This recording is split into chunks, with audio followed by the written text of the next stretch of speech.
शंकराचार्य जी पर बोलिए, क्या लग रहा है, क्या वजह, क्या हुआ है ये प्रयागराज में, और कौन सही कौन गलत है इसमें?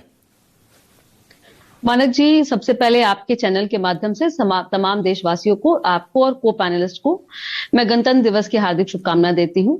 और बहुत ही सुखद मैं कह सकती हूं कि जिस दिन आपने इस चर्चा को चुना है और जो चर्चा हो रही है, जो संविधान इजाजत देता है कि इस देश में सभी को सभी कार्य करने की इजाजत है और कोई कुछ भी कर सकता है, ये बहुत ही फ्लेक्सिबल हमारा संविधान है।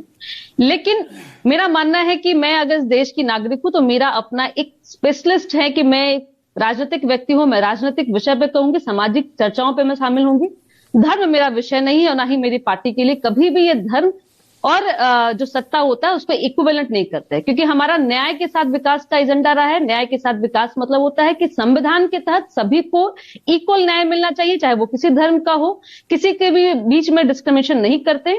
तो मैं मानती हूं कि मेरा विषय नहीं है जिसमें मैं बोलूं। मतलब ये तो हो सकता है, इतना तो कह सकते हैं कि शंकराचार्य जी को भी राजनीतिक बयानबाजी नहीं करनी चाहिए।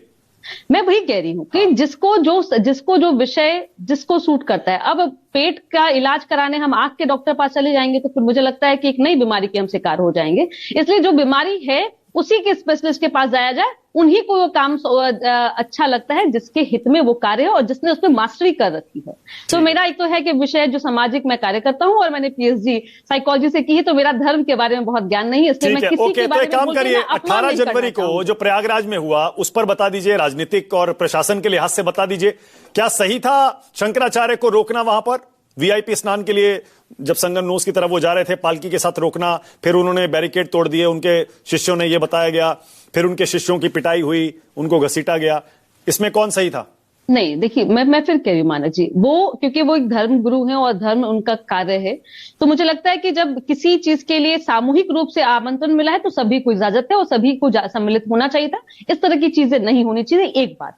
लेकिन उन्होंने क्या स्टेटमेंट दिया, अब आजकल मुझे समझ में नहीं आ रहा है कि लोग अपने विषय से बाहर क्यों निकल जाते हैं। ऐसी कौन सी विडंबना आ रखी है या ऐसी कौन सी हड़बड़ी है कि आप दूसरे विषय में। मैं तो आज आपके चैनल के माध्यम से और हाथ जोड़ के विनम्र कहती हूँ कि मेरा इस विषय पर कोई कमांड नहीं है, इसलिए मैं नहीं बोलूंगी। और मुझे कोई गुरेज भी नहीं एक्सेप्ट करने में कि मैं एक सामाजिक कार्यकर्ता हूँ। समाज के विषय पे बोलिए, कानून पे विषय बोलिए, बिहार सरकार के बारे में बात कीजिए, भारत सरकार के बारे में मैं बात करूं। मतलब योगी जी अकेले पड़ गए। जो आज मैंने सवाल पूछा वो सही हो गया ना, कोई उनके समर्थन में बोलने को तैयार नहीं है, ना बीजेपी के अंदर ना एनडीए के अंदर।